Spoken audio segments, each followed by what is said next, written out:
Thanks ever so much.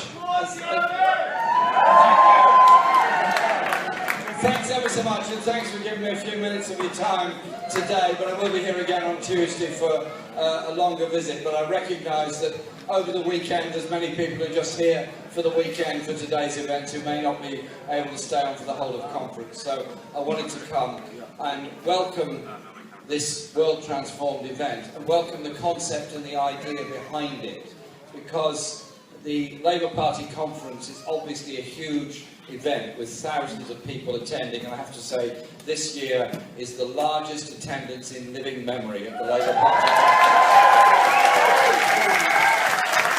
And the membership was the largest ever in my lifetime, and indeed lifetime before that.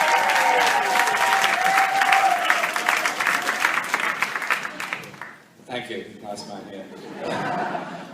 And it's also good that this event has been held here in Liverpool this weekend, because it gives space for that discussion, workshops, informal discussion, debate and ideas, as well as taking that forward into how we do campaigning for the future. Because to me, the Labour Party conference is obviously a centrepiece and very, very important. And I want to make it more important and more of a policy making and policy deciding event than it's perhaps become over recent years. And I want to see much greater democracy within the party and unleashing and unlocking of ideas and potential. And this event here, this termed a fringe event, but I don't like the word fringe, it's a very important event in itself, gives many people that opportunity to come together and have those debates. Because what's exciting about politics at the moment is that after the general election, we decided, many of us, not very many of us actually, a very small group of us in Parliament decided that there had to be an alternative offered to austerity light and acceptance, in a sense, of the economic agenda that's been laid down for the past 30 years in Western Europe and the United States, and indeed trailed before that in many other parts of the world. And so fundamentally, the reason I was put forward for the leadership last year was to challenge the economic agenda of the times. And what was amazing and interesting was the huge resonance of support there was for that alternative. So you remember the leadership campaign last year and the huge participation and attendance at rallies. And this year has been different because it was a challenge, because we had to have a leadership election we hadn't necessarily planned for. But what's been fascinating is the numbers of people that attended leadership campaign events during the campaign. I was in presence at about 60 events throughout the leadership campaign. Some of those were debates and hustings, some of those were Q&A sessions, but a lot of them were our rallies and our demonstrations, and we had a lot of open-air demonstrations. I tell you, this open-air event is very, very different to a closed one, because if you invite people into a hall to hear somebody speak as part of a campaign, in a sense, you're partly signed up to that campaign, that event and that person, because you've taken the physical step of going into a hall and listening to them. If it's an open-air event, music, entertainment, all that, it's totally different. You're not signing up to anything, you're merely attending because you're interested. And what was fascinating was a huge rally we held in Redruth in Cornwall with 1,000 people present on a Saturday afternoon because they were interested in what we had to say. We had the same kind of turnout in Milton Keynes, and here in this wonderful city of Liverpool, Liverpool tops it all, it always does. 10,000 people outside St George's Hall.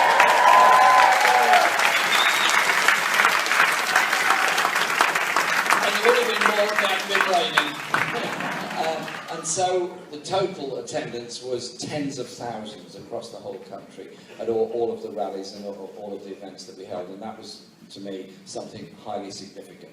Because people don't want politics that is top-down decision-making. They don't want to be told there is no alternative to the economic agenda that's on offer. They don't want to be told that the next generation is inevitably not going to get the education service, the health service, or the pensions that this generation have got, because there's no more money around for it, and the generation after that is going to be even worse off. It's like the cascading of poverty from generation to generation, and accepting the obscene levels of inequality that are developing in Britain, and of course is a global phenomena as well. And so what's happened in the United States with the participation in the Democratic primaries and the Bernie Sanders campaign raised all of those issues, just as those issues are being raised all across Western Europe at the present time.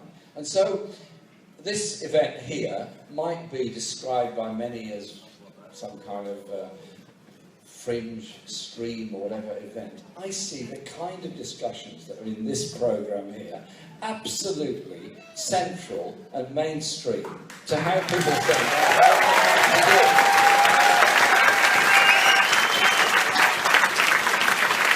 Because if we don't face up to the huge issues that matter around the world, then what's our future going to be? If we don't face up to the issues of environmental destruction around the world, the loss of forestry, loss of habitat, and all the damage that goes with it, then we have another generation, a generation after that, of environmental refugees. Unless we face up to the reality of the refugee crisis around the world, there are now more people displaced than at any time in human history around the world. The majority of those that are displaced are actually surviving, or in some cases being cared for, in often the poorest countries in the world, and certainly not in the richest countries in the world. So there has to be a global approach to this. There has to be a global approach which is a political, not a military solution to the problems in Syria and Libya and other places. Starting obviously with a ceasefire and moving on from there. But there also has to be an approach that's based on humanity, not on the kind of abominable language used by UKIP in the referendum campaign and others, which denigrated those Syrian refugees. And so it's about humanity and how we do things. But it's also how we approach the rest of the world in terms of our relationships, and our trade relationships are very, very important. And so I'm working with many people from Global Justice, from War on Want and others who've got some absolutely brilliant ideas on trade treaties and trade arrangements for the future. Not always easy to bring about, but we've got to think about it. We have campaigned for, pretty well everyone here I'm sure, good environmental standards in manufacturing processes in Britain.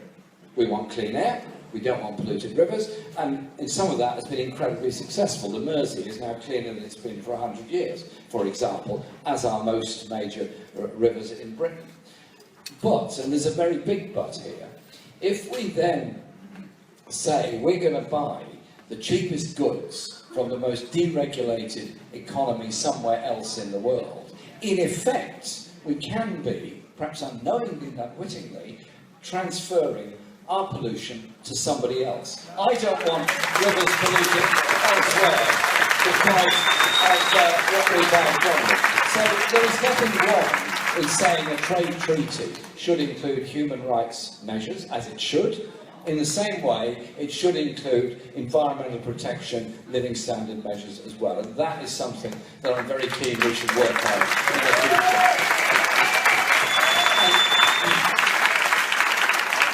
What's also interesting in your programme and what you're doing here is the discussions about education and discussions about how we take things forward on that. Because the education of our children is obviously utterly crucial for them and crucial for all of us. And the Conservatives now newfound love for yet more grammar schools and 11 plus examinations and so on. I just really wonder where we're going with all of this, because I have this deeply old-fashioned idea that every child deserves an even chance in life.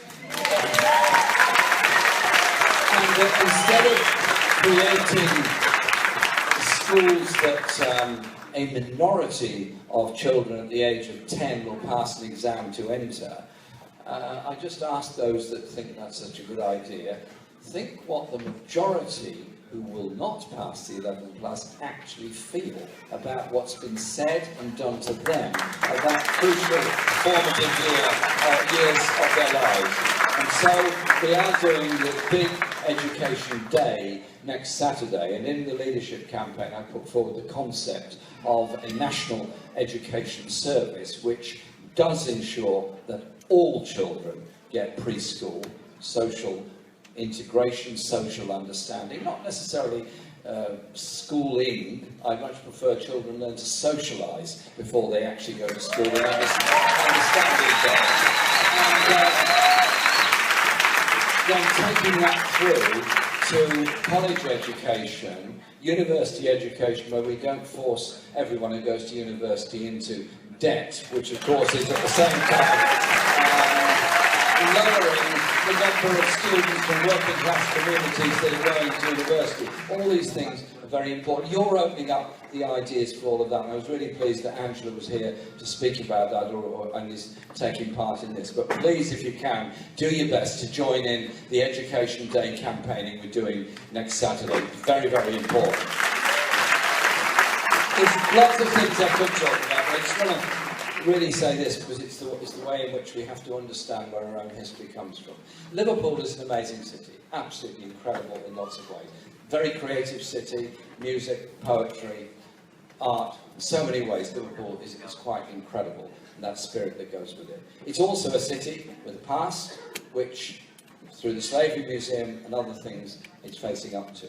But it's also a city of the most amazing expressions of solidarity at various times. We all learn lessons from the way in which the Hillsborough families stood up against the way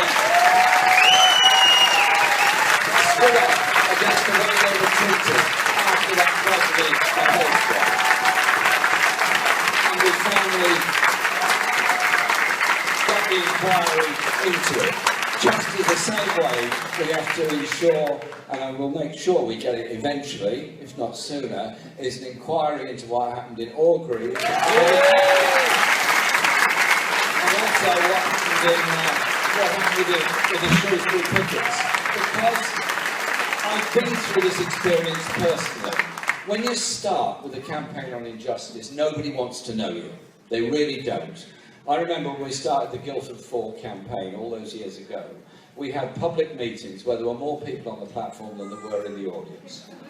It was that kind of meeting, you know, six speakers and 3 people in the audience. They're all afraid to leave because they didn't want to leave the other 2 behind. But from those very small beginnings, we built the campaign and persuaded people to understand what had happened to those 4 young people, the injustice that had been done to them, just as much as the Birmingham 6. And the abuse the families received, the abuse the campaign received, the abuse the media heaped on all of us was utterly incredible. But I tell you what, the day they walked out of the Old Bailey, exonerated and freed, meant a lot, not obviously to them, but it meant a lot to every other campaign that challenges injustice. They were all involved in strength and pride. And so it's how we deal with those things that is so important, because we have to understand where our history comes from. So I want to see teaching and understanding of history that isn't just something you do in the classroom, but it's a real life experience of what happened in communities, how we got our National Health Service, how we got council housing, how women got the right to vote, how men got the right to vote, how we stood up in solidarity with those suffering under apartheid, how many people in Lancashire and here stood up for those that were enslaved by the slave trade, even though so much money was made in this city in Bristol and others from the slave trade. There is a view of history which is one of the great and the good and the huge processes that happened. There's also a view of history, the history of the common people, the history of ordinary people, the history of what they did. And from that, we gain strength for the future. So I'm finished on this point. We have a future to face. Is that future going to be one of deepening inequality in Britain? Is it going to be one of xenophobia and inward looking and saying the rest of the world is something we can get off with and forget about? Or are we going to look to the future and say, actually, our collective aspirations are for everyone to be housed, our collective aspirations are for a health service that works for everybody, our collective aspirations are to ensure that every child gets the education they need, deserve and must have, and that we have decency and respect for people, and we have a cultural space for art, for theatre, for drama, which itself is very creative, and that helps us to form our social and economic thinking of the kind of society we want to live in and work with people all over the world to achieve it. So, we're not going to cascade poverty from generation to generation. We're not going to hate the rest of the world because they're somewhere else and not like us. We are here to support each other in the campaigns, to understand where we're coming from and what we think about. We're here to transform society and the world, to transform it for real social justice.